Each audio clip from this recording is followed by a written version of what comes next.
Assalamualaikum sahabat Afsar, cerita inspiratif tentang Islam yang legendaris. Hari ini, saya akan menceritakan kisah yang penuh dengan pelajaran hidup, tentang seorang kades serakah yang berakhir tragis. Namun sebelumnya saya sarankan untuk menuliskan sholawat untuk Nabi Muhammad, agar kelak mendapatkan syafaatnya di akhirat. Like dan subscribe channel ini agar tak ketinggalan cerita inspiratif Islam lainnya.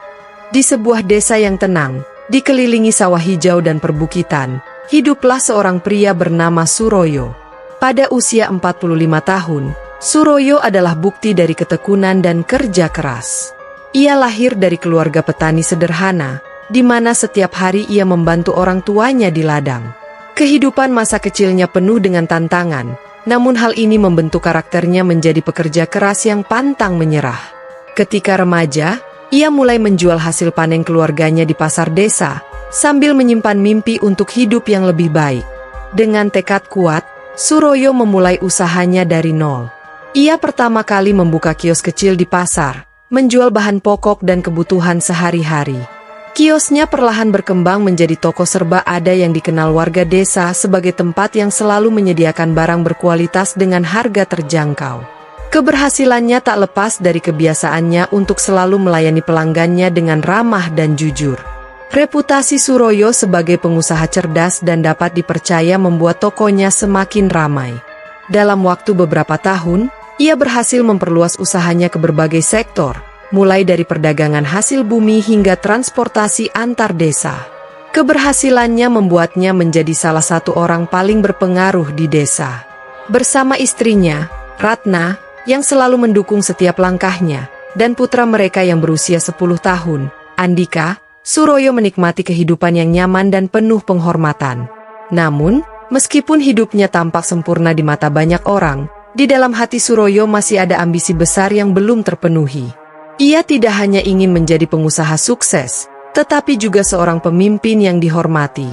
Ia percaya bahwa menjadi kepala desa, kades, akan memberinya kesempatan untuk mewujudkan visinya tentang kemajuan dan kemakmuran desa.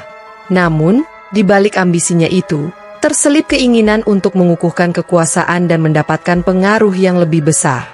Ketika desa mengumumkan pemilihan kepala desa yang akan datang, Suroyo melihat peluangnya. Posisi itu menawarkan otoritas dan prestise, kesempatan untuk mengukir warisan. Meskipun sudah ada dua kandidat, Pak Dharma, seorang tetua yang dihormati, dan Lina, seorang guru yang dikenal akan integritasnya, Suroyo tidak gentar. Ia percaya bahwa sumber daya, harisma, dan jaringan yang ia miliki dapat menjamin kemenangan. Kampanye Suroyo dimulai dengan sederhana. Ia menyewa tim strategis dan penggerak komunitas, mengadakan pertemuan untuk berbagi visinya tentang kemajuan dan kesejahteraan desa.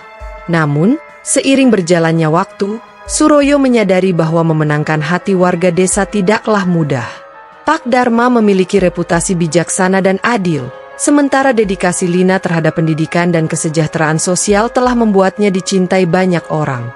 Merasa frustrasi, Suroyo memutuskan untuk meningkatkan usahanya.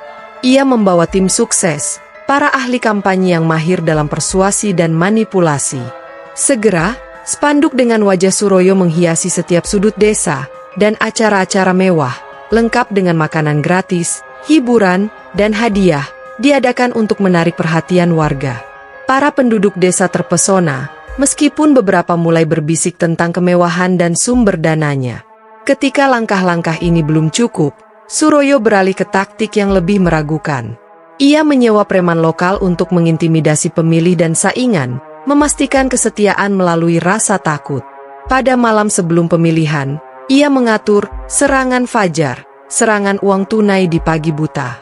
Uang mengalir deras ke tangan warga desa, dengan janji akan ada lebih banyak lagi jika ia menang. Hasil pemilihan menunjukkan kemenangan telak. Suroyo menang dengan mayoritas suara yang luar biasa, meninggalkan Pak Dharma dan Lina yang kecewa. Warga desa merayakan pemimpin baru mereka, tanpa menyadari biaya dari kemenangan tersebut. Sebagai kepala desa, sifat asli Suroyo mulai terlihat. Janji-janji pembangunan dan kesejahteraan segera memudar ketika ia fokus mengonsolidasikan kekuasaan. Ia memerintah dengan tangan besi, membungkam perbedaan pendapat dan memberi hadiah kepada mereka yang setia. Dana desa yang seharusnya digunakan untuk pembangunan publik lenyap ke kantongnya, sementara para kroninya makmur di bawah pemerintahannya. Kemerosotan moral Suroyo terjadi dengan cepat. Ia terlibat dalam perselingkuhan, menghamburkan uang untuk wanita dan pesta-pesta mewah. Ratna, yang dulunya menjadi pendamping setianya, semakin kecewa. Ia memohon kepada Suroyo untuk berubah, tetapi Suroyo mengabaikan kekhawatirannya. "Saya ini kepala desa sekarang," katanya dengan arogan. "Begini caranya bekerja." Puncak kesabaran Ratna terjadi ketika korupsi dan perselingkuhan Suroyo menjadi rahasia umum. Para warga desa, meskipun takut untuk menghadapinya, mulai berbisik tentang ketidakpuasan mereka. Merasa dipermalukan dan dikhianati, Ratna mengajukan cerai dan membawa Andika untuk tinggal bersama orang tuanya. Kejatuhan Suroyo dimulai dengan perlahan. Pertama, serangkaian proyek yang gagal membuat warga desa marah. Jalan-jalan tetap rusak, sistem irigasi runtuh, dan sekolah yang dijanjikan tidak pernah terwujud. Kemudian, investigasi terhadap keuangan Suroyo mengungkap tingkat korupsi yang mengejutkan. Namun, Suroyo, yang yakin dengan kekuasaannya, mengabaikan tuduhan tersebut. Ketidakpuasan warga mulai memuncak ketika mereka merasa hak-hak mereka dirampas. Beberapa kelompok masyarakat mulai melawan, menyuarakan kritik secara terbuka. Suroyo merespons dengan ancaman dan intimidasi, semakin memperburuk situasi. Warga yang dulu menghormatinya kini melihatnya sebagai penguasa yang tamak dan kejam. Di tengah semua tekanan, kebiasaan boros dan gaya hidup mewah Suroyo terus berlanjut. Utang mulai menumpuk karena ia menggunakan dana pribadi dan desa untuk membiayai gaya hidupnya. Rekan-rekannya mulai menjauh, takut terlibat dalam skandal yang terus membesar. Suroyo menjadi semakin terisolasi, dikelilingi oleh kekayaan yang tidak lagi membawa kebahagiaan atau rasa aman. Suatu malam, ketika Suroyo mengadakan pesta di rumahnya yang mewah, ia tiba-tiba terjatuh. Saksi mata mengatakan wajahnya pucat, dan ia memegangi lehernya seolah-olah tersedak. Meskipun upaya untuk menyelamatkannya dilakukan, Suroyo meninggal dunia.